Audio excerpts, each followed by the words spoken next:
buenas tardes, está haciendo calorcito y luego venía yo corriendo. Me pongo de, ahora sí que me pongo de pie para que me vean. Porque, no, pero ustedes sigan sentados, no pasa nada, sigan sentados, por favor. Venía corriendo entonces entre la carrera y el pinche calorón, y luego esta chingadera que es de plástico, está todavía más bravo el calor. Estoy muy agradecido, la verdad es que efectivamente, como dijo la compañera, se acercaron para invitarme a este foro, a este espacio de reflexión sobre las culturas indígenas y los pueblos originarios. Y yo no soy indígena, lo digo, no se usa regularmente de manera peyorativa, más bien sí, exacto, porque no. Ahí tenemos a la señora Gálvez, que ahora ya reivindica una raíz que no le ha importado nunca. Pero lo que yo sí puedo compartir, que me parece que es una manera personalísima de abordar el tema, es lo que yo he dicho en todas las asambleas públicas. Yo crecí con mi abuela materna, que ella sí era una indígena náhuatl.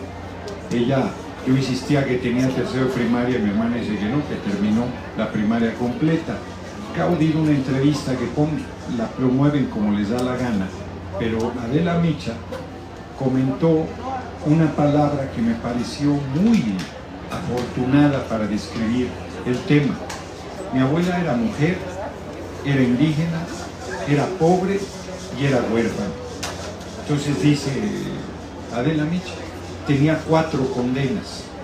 Efectivamente, cosas que no tienen por qué ser un obstáculo, que no tienen por qué ser una condena, que no tienen por qué ser una cadena, que no tendrían por qué ser una limitante, se convierten en eso, en condenas y limitantes.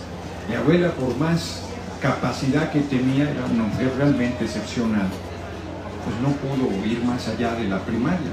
Ella insistió mucho en que yo estudiara la universidad y ciertamente me cambió la vida.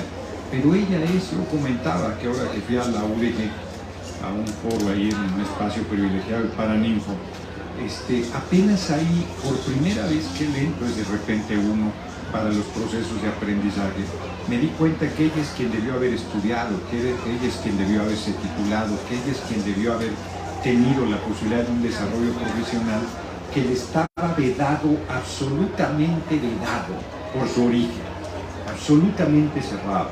Son efectivamente condenas que nosotros tenemos que cadenas que tenemos que romper. La otra cara de la moneda, pues yo cuando veía a mi abuela no veía a una indígena, vi mucho menos en el sentido peyorativo. Yo veía a un ser humano al que yo amaba, yo veía a una mujer excepcional, yo una mujer que era muy cabrona, además tenía mucho carácter. Entonces, yo creo que el objetivo que tendríamos que lograr, fíjense, esos eran, a riesgo de parecer cursi, los ojos del amor, porque para mí, o sea, su apariencia me era absolutamente insustancial, absolutamente, como debería ser. O sea, la gente debería ser juzgada por lo que lleva en la cabeza y en el corazón y en la cabeza, y por ninguna otra cosa.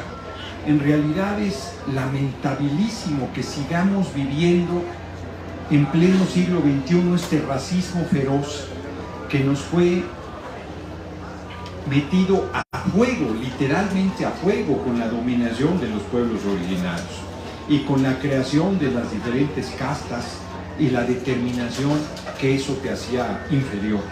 Porque la dominación del otro ser humano implica que no lo veas como ser humano, implica que no lo veas como tu igual, implica que lo veas casi como una condición animal que permite entonces darle un trato no de ser humano.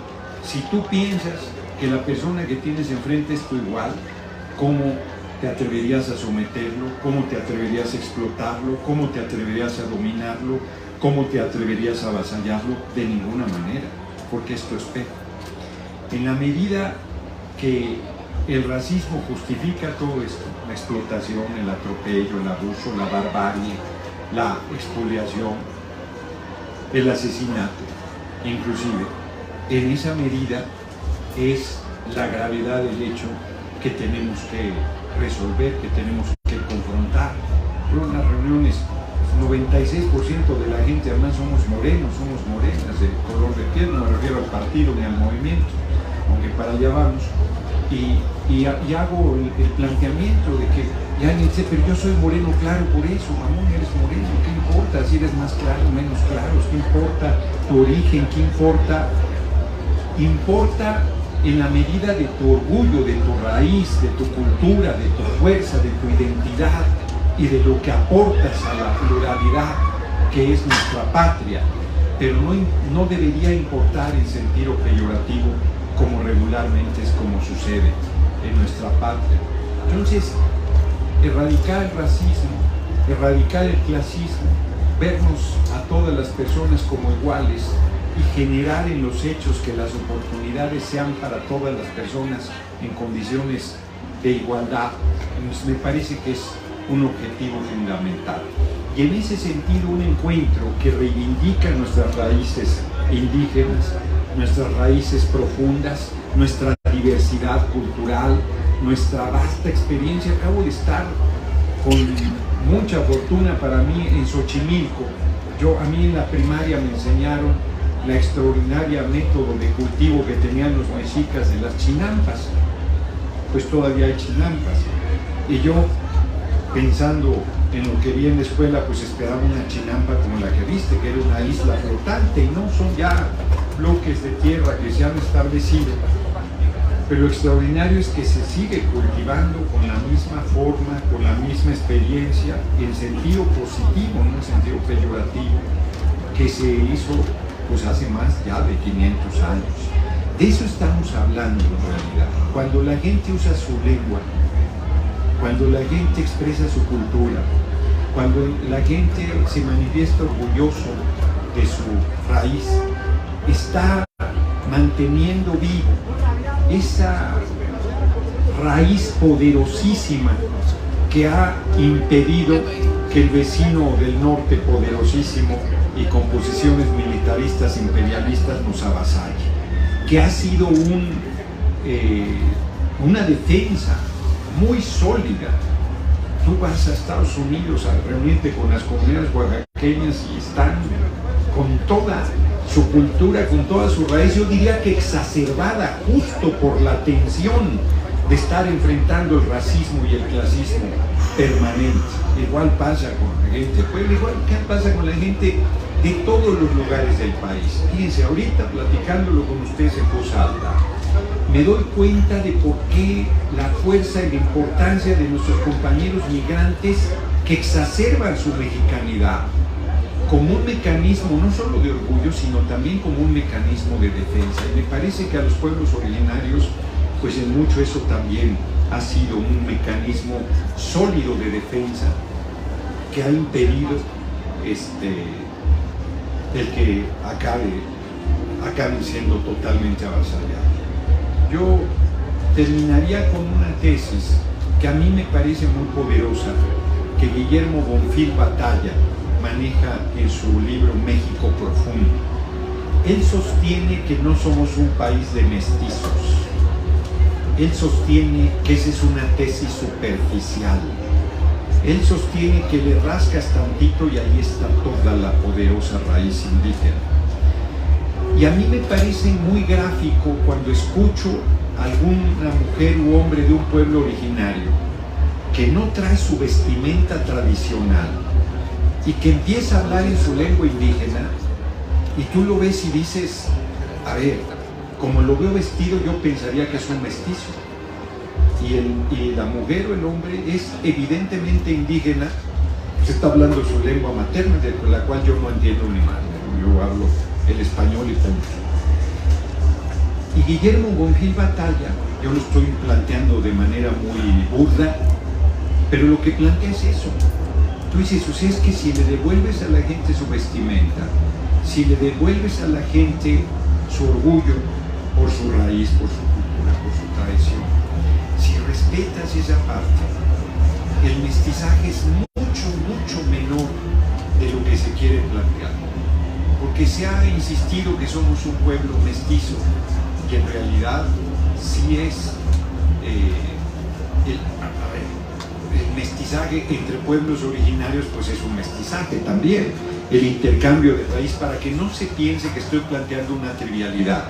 Lo que estoy intentando decir es que nuestra esencia indígena, empecé diciendo que no soy indígena y sin embargo lo soy. Eso es lo que estoy queriendo decir.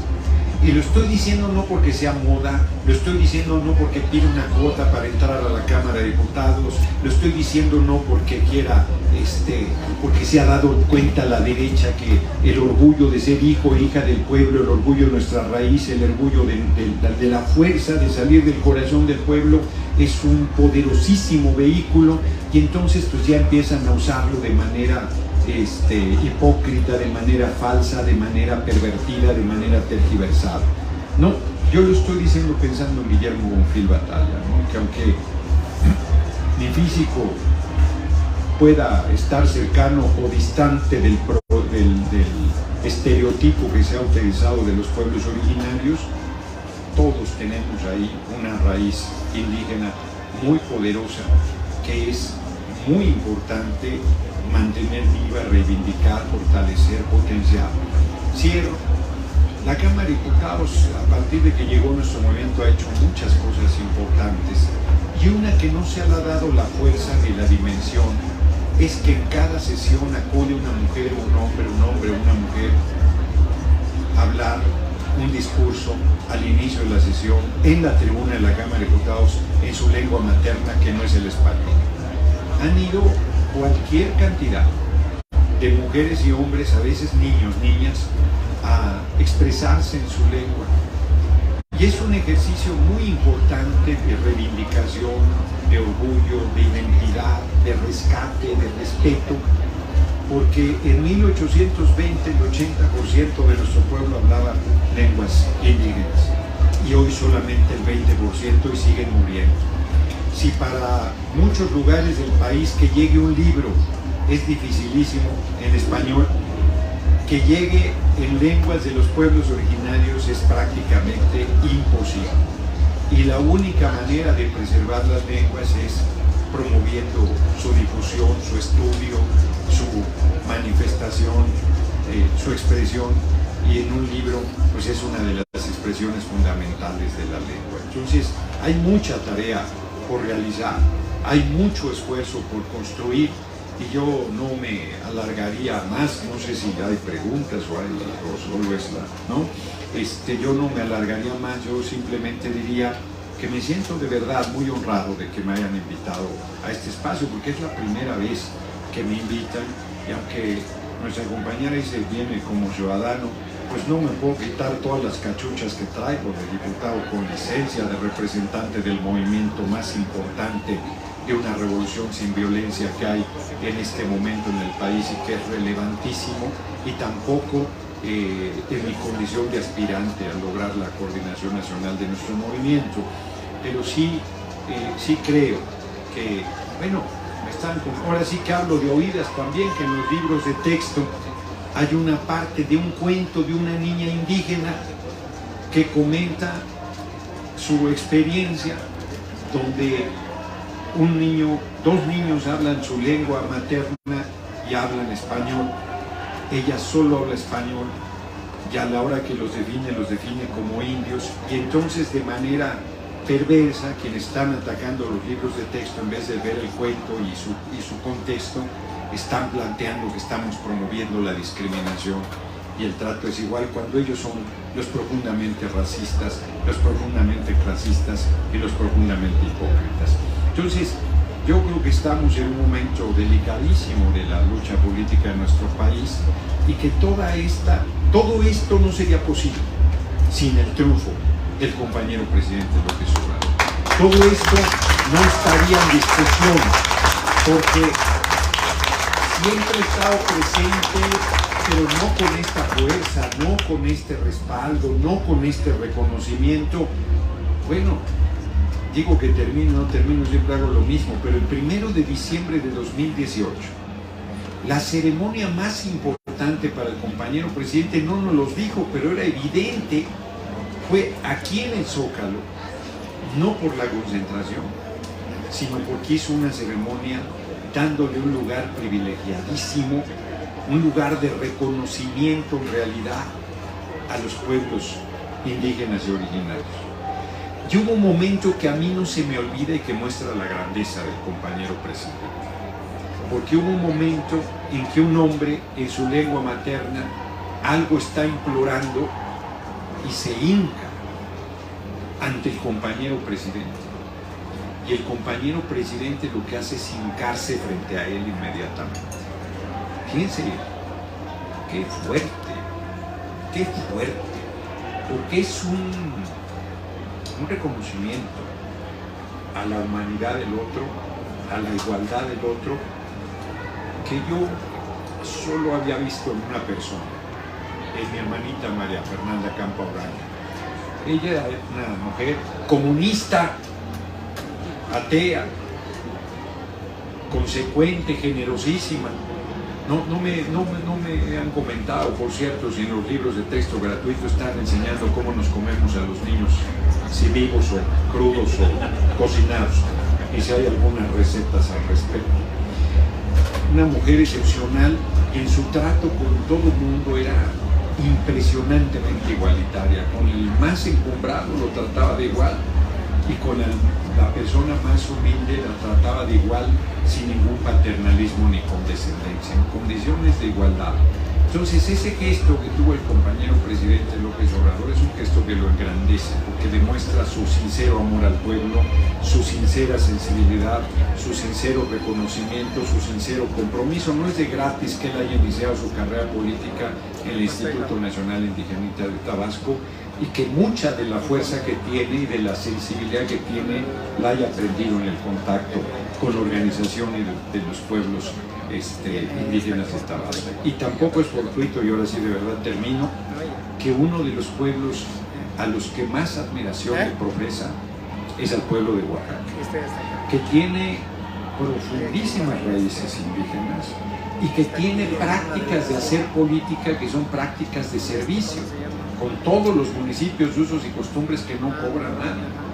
Entonces, y él dice, así debería ser la política, y yo digo, pues un poco cabrón, pero hacia allá deberíamos ir, porque la gente tenemos el vicio burgués de comer 3 veces al día. Entonces es legítimo también que vivas de tu profesión, de tu esfuerzo, de tu tarea, pero también es cierto que, que los sueldos y todas las canonjías que van acompañadas del poder acaban pervirtiendo la labor de servicio y la labor de compromiso con el pueblo. Y ahí no idealizo,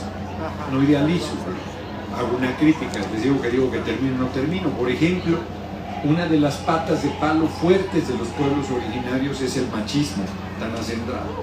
Si hay que erradicar toda violencia en contra de las mujeres en todas las civilizaciones y en todos los espacios, en las comunidades indígenas es profundísima, cabroncísima y evidentemente necesario de erradicar. Nosotros tenemos que erradicar toda violencia, toda desigualdad, toda discriminación, todo atropello hacia cualquier ser humano, sean mujeres, sean indígenas, sean de la comunidad de la diversidad sexual, sean lo que sean, creyentes, no creyentes, sean lo que sea, todo el mundo debe ser respetado en su dignidad como ser humano. Así es que yo estoy convencido que llegará un momento que lo vamos a ver, que lo vamos a vivir, porque lo vamos a construir entre todas y entre todos, que seamos solidarios, que seamos respetuosos, que seamos tolerantes con la diferencia y que entendamos que esa diferencia nos enriquece y que esa diferencia hace más diversa y más profunda nuestra importante raíz cultural e identidad como mexicanas y como mexicanos. Pues eso es lo que yo les compartiría en esta reflexión y como dicen que van a abrir el micrófono, pues estaría a sus órdenes para alguna pregunta o reflexión que se hiciera. Muchísimas gracias. Pues muchas gracias al compañero Gerardo Fernández Noroña, que fue invitado por el Parlamento Nacional Indígena en calidad de ciudadano, porque nos interesa a los indígenas conocer, saber cuáles son los planteamientos para las comunidades indígenas. Y pues todas las personas que quieran participar y hacerle una pregunta al ponente, adelante, sin antes decirles también que le vamos a otorgar un reconocimiento por su participación, a quien le pido a la señora Florentina Santiago Ruiz, presidenta del Parlamento Nacional Indígena. Colas que se están perdiendo desafortunadamente con muchas especies. Esa es mi pregunta. Gracias. Texto muy breve.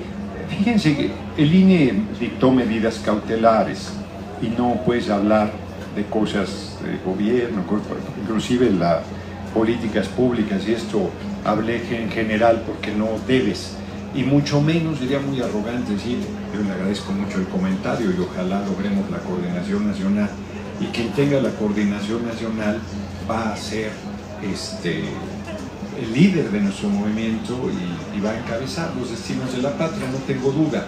Pero hubo una discusión en Estados Unidos cuando toda la lucha por la igualdad de derechos civiles sobre la integración o no, sobre tener espacios segregados o no. Yo creo que más que pensar en una universidad indígena, yo creo que hay que sí recuperar todo el saber en todos los espacios. Por ejemplo, es terrible que en medicina todo el mundo pensemos que el medicamento es el sanador y la cosa más fabulosa, nadie veamos los efectos secundarios que tiene y ni siquiera pensemos que salieron de plantas, que salieron de conocimientos ancestrales, que salieron de la experiencia de la humanidad, ahora sí que a través de los siglos. Entonces yo creo que, y bueno, yo además que me eduqué con mi abuela, que mucho era de tecitos y cosas de esta naturaleza, pues ese tecitos como de manera peyorativa, pero que eran evidentemente curativos y muchas formas de recuperar la salud con formas tradicionales de conocimiento ancestral. Yo creo que todo eso debemos recuperarlo. Yo creo que debemos recuperarlo e integrarlo como conocimiento. Punto. No es que este es conocimiento indígena, entonces quién sabe si sí, es que eso me anda valiendo madre. No. Es parte del conocimiento del ser humano y se integra. Punto. Y se le da el reconocimiento de su origen por darle el reconocimiento, pero no sé si me explico, no en un sentido peyorativo.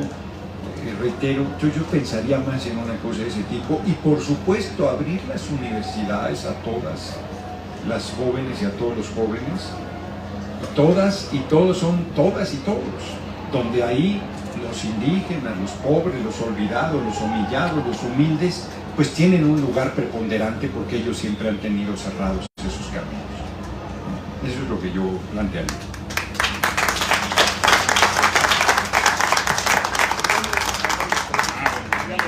Mi nombre es Pedro David Hernández Posada, tengo un canal de YouTube que se llama De Nesa Pa'l Mundo.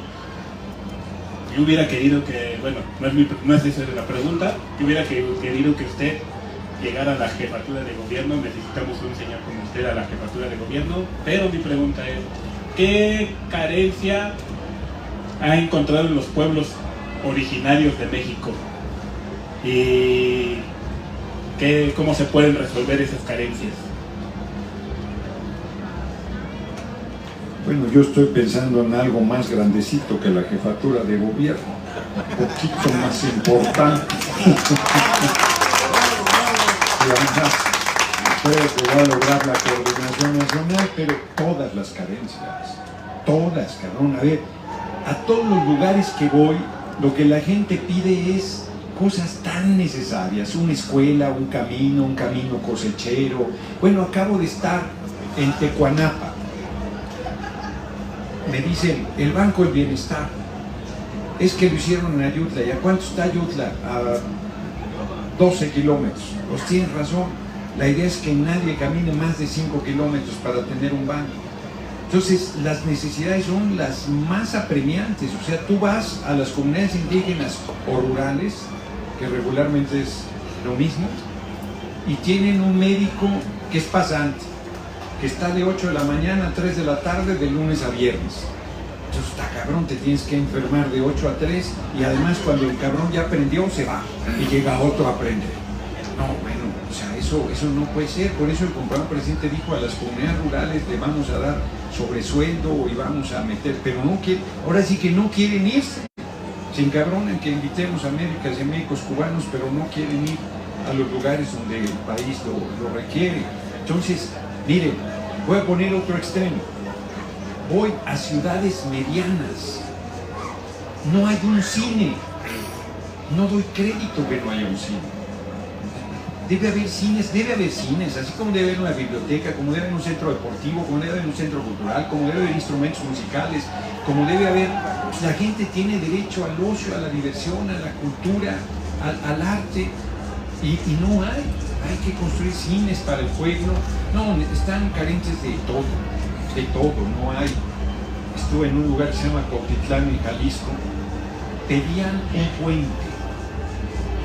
En un camino de terracería, un puente, porque en tiempo de lluvias la crecida no permite pasar, es zona de alacranes y se les han muerto miembros de la comunidad porque no pueden cruzar el río. Para cuando cruzan ya el veneno del alacrán ya se los chupó la bruja. Entonces son cosas que puedes decir así como ver así tan tranquilito, porque son verdaderos dramas de obras verdaderamente elementales que se tienen que realizar, y que es tanto el abandono que hubo que es muchísimo lo que hay que realizar, muchísimo. O sea, solo por citar algunos ejemplos, por supuesto becas, bueno, que la gente coma 3 veces al día. El pueblo no come 3 veces al día, y si son indígenas, pues son los que más están en condición de comer una vez al día. Seguro vieron un video de un maestro rural que dice: tú que desayunaste tortilla con sal, tortilla con chile, tortilla con queso, tortilla con frijol, ¿no? Y estoy seguro que algunas niñas, niños dijeron que había desayunado eso porque les daba pena decir que no habían desayunado. Si esto en los pueblos originarios es recurrente. Cierro. Me acaba de decir un maestro ahora en Guerrero que sus alumnos caminan hasta 5 kilómetros de ida y de regreso todos los días para ir a la escuela. O sea, son cosas que nosotros tenemos que modificar. O sea, ni qué decir que seguro hay escuelas sin baño, pues esas son indígenas, no tengo duda. Hay escuelas sin agua potable, esas son indígenas, no tengo duda. Hay escuelas sin pizarrón, esas son escuelas indígenas, no tengo la menor duda de ello. Entonces son cosas, nosotros tenemos que crear condiciones de igualdad material y sustantiva en toda la patria, y es evidente que quienes más desigualdad han sufrido y siguen viviendo son las comunidades indígenas y pueblos originarios.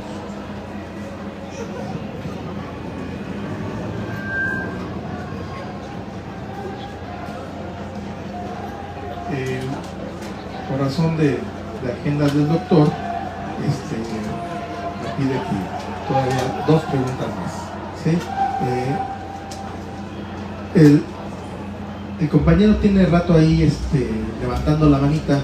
Le vamos a dar el micrófono, y ahorita vamos con la compañera de lentes, que también fue la segunda en levantar la mano, ¿sí? Ok, perfecto.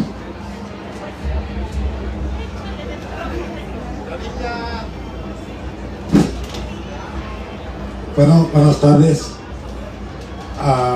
coordinador nacional de la Cuarta Transformación. Mi nombre es Filemón Sánchez Pérez, lengua triqui, del estado de Oaxaca. Llevo 40 años viviendo aquí en la Ciudad de México. Hacemos una propuesta para el candidato de la Cuarta Transformación. Para el sector indígena necesitamos una reforma constitucional de la Ciudad de México, porque estamos olvidados las problemáticas de los indígenas del estado 32. Por eso estamos organizados profesionalmente, y los dirigentes de diversas lenguas indígenas estamos organizados. Ahora ya no necesitamos más simulaciones y queremos un trabajo democrático con los pueblos indígenas de la Ciudad de México. Es todo, gracias.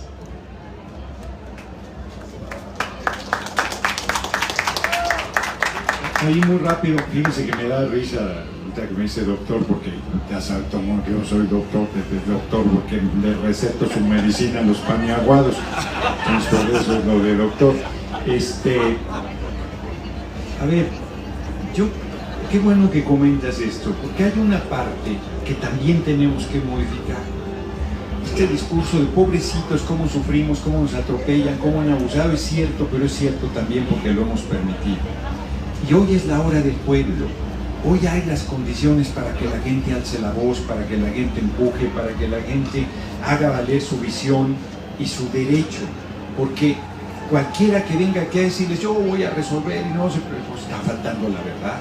El único que puede resolver es el pueblo, es la organización de la gente, es la discusión, la lucha, la unidad, la expresión. Yo en realidad a la gente lo que estoy invitándoles a luchar. No estoy diciendo, oigan, yo soy el chinguetas que voy a cambiarles la vida. No, eso no es así, es la participación de la gente. Hay que lograr que sea un estado de la República, la capital del país. Hay que lograr que estén expresados claramente los derechos de todos los sectores de la población. Y hay que lograr que los pueblos indígenas que fueron invisibilizados, atropellados, avasallados y sometidos puedan florecer y desarrollar sus potenciales. Pero ahí los que tienen la palabra centralmente son los propios pueblos originarios, ¿no? O sea, sería ridículo que yo hable o quiera representar una expresión que represento en cuanto a parte del pueblo, pero que no represento legítimamente porque son los pueblos originarios indígenas los que tienen la vivencia y la experiencia y la claridad del planteamiento que debe realizarse desde su perspectiva.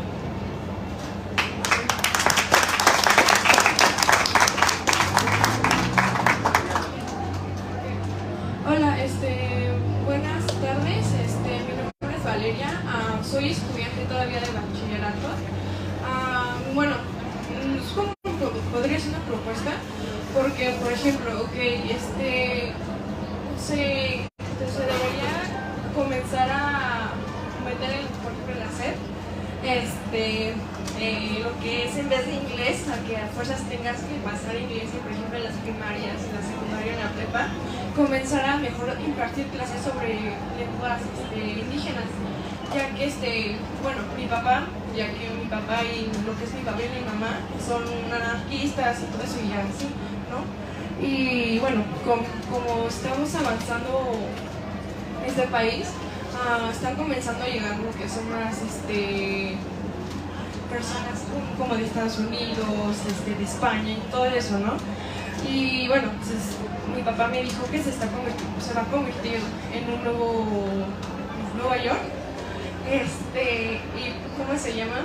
Y prácticamente tenemos que aprender a hablar inglés, si no nos vamos a, perdón por la palabra, pero a fregar, ¿no? Y creo que no sería tan justo porque lamentablemente la educación, digo, como estudiante, los maestros te enseñan lo que quieren, y es más, llegan, ni siquiera sabes inglés, en el primario si te enseñan inglés, no sabes nada.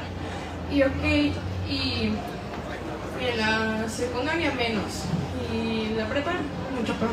Muchas personas terminan trocando la preparatoria. Y deberías, bueno, como apoyando a las personas culturales, debería, bueno, comenzar desde la primaria, lo que es el preescolar, aprender lenguas, ¿no? Ya que vienen nuevas generaciones y bueno, muchas personas están enseñando a sus hijos ser, ¿cómo se llama? Que todos sean iguales y bueno, y como cultura, que es mexicana, deberían aprender y enseñar un respeto, ya no como, porque literalmente, o sea, a una persona se le dice indio y ni siquiera indio se refiere a la cultura mexicana, porque debería ser indígena y así, y bueno, ya. Pues ahí yo comentaría muy puntual que el nigromante, un gran ese hombre, si hubiera nacido en Europa, sería reconocido como un gran generador de ideas y de cultura. Antes que Darwin dijo, Dios no existe, los seres vivos se sostienen por sí mismos, antes que Darwin diera a conocer la teoría de la evolución. Y el nigromante cuenta la leyenda que hablaba 7 idiomas, algunos idiomas extranjeros y 2 o 3 lenguas indígenas.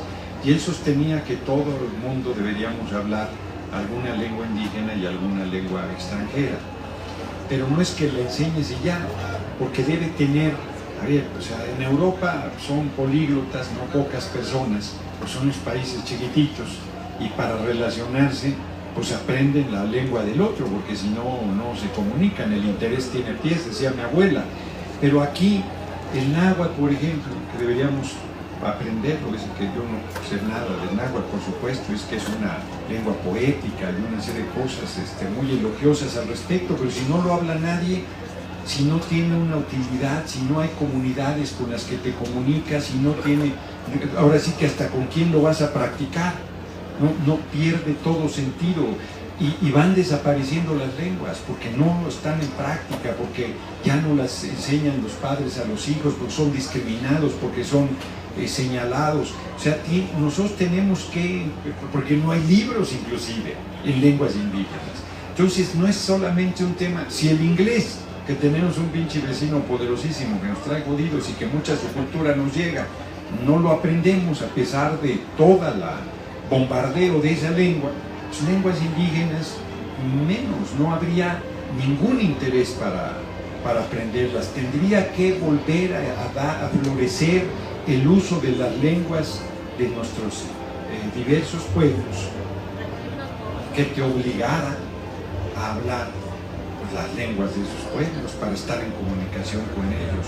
No es solo que lo pongas en el plan de estudios, porque más es optativo, y entonces ya veo yo al maestro de náhuatl que si bien se van a inscribir 2 con él, y al de inglés pues el resto del grupo, porque no hay una motivación para que se aprenda una lengua que está acosada, a punto de desaparecer, hablada de manera clandestina por la gente. O sea, yo creo que es mucho más complejo lo que tenemos ahí en esos temas por realizar. Pues una última, porque ahora sí ya...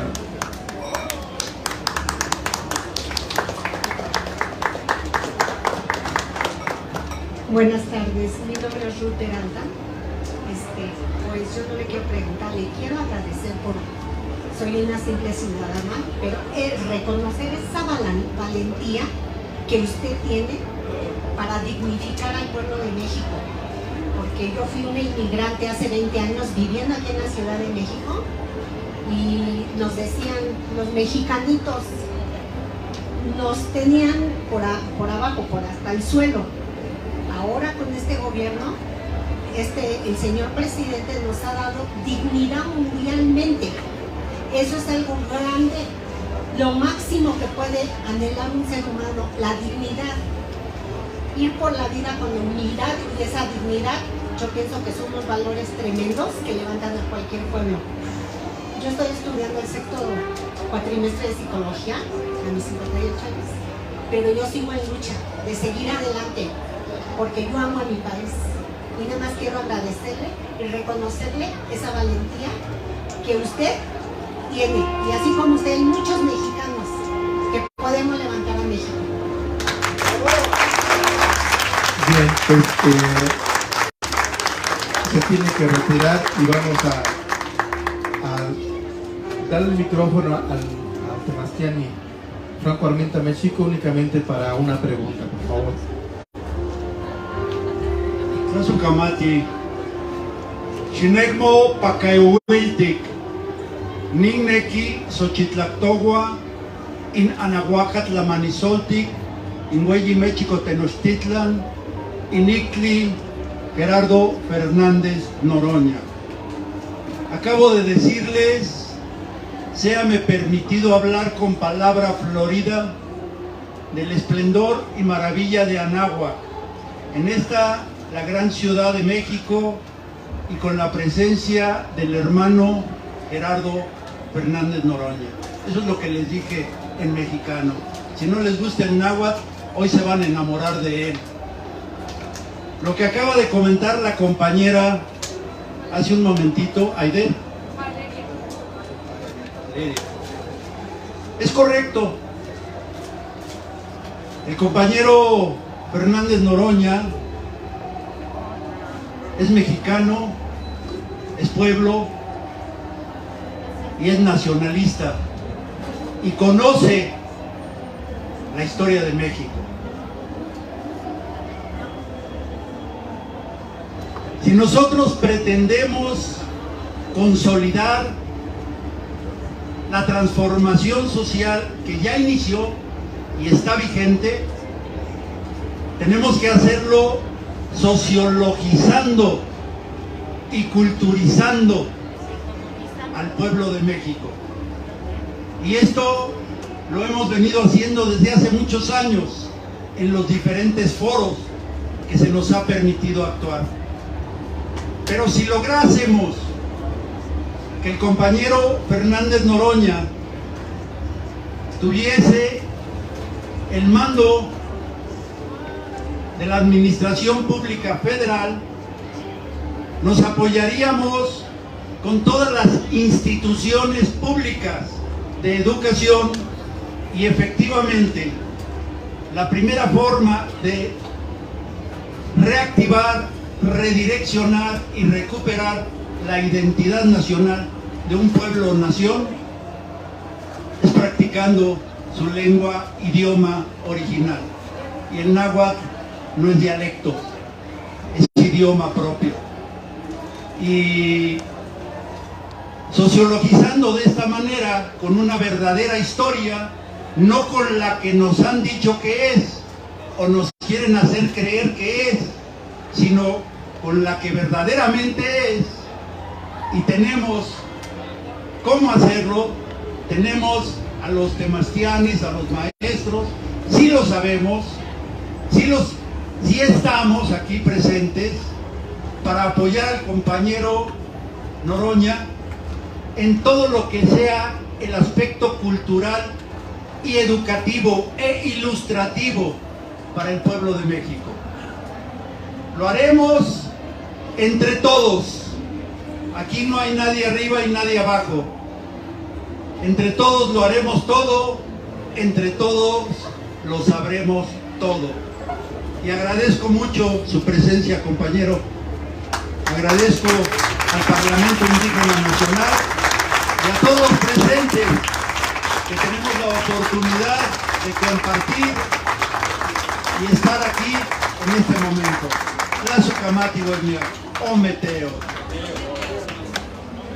Bueno, nada más para agradecer su presencia, Parlamento Nacional Indígena, le agradece su presencia a este conversatorio que nos acaba de dar, se agradece y con esto le agradecemos de corazón. Quise feliz, acabé de durar. Le dije, gracias por estar aquí. Muchas gracias. Bien amigos, ¿qué les pareció el video? Gerardo Fernández Noroña en Asamblea Informativa en el Parlamento Nacional Indígena, Zócalo Capitalino. El diputado aspirante a la Coordinación Nacional del Movimiento en discurso extraordinario muy importante sobre la discriminación y racismo. Un punto muy importante en su discurso mencionó que se tiene que erradicar el racismo y el clasismo y tiene que haber oportunidades e igualdad. No que cuando la gente expresa su cultura debe de estar orgullosa de ella y dijo que mantener su lengua y raíz impide que Estados Unidos nos avasalle, ya que es un país imperialista. Raíz indígena ha sido una defensa muy sólida de defensa. Bien, muy importante mencionó que a partir de que llegó la 4T, en cada sesión de la Cámara de Diputados, un hombre o una mujer da un discurso en lengua indígena en la tribuna de la Cámara de Diputados. Que uno de los municipios que más admiración le profesa es Oaxaca, ya que tiene muchas raíces indígenas, pero que tiene una pata de palo, ya que hay mucho machismo. Se tiene que erradicar. Estar al pendiente del próximo video, denle like, compartan el video y hasta la próxima. Bye.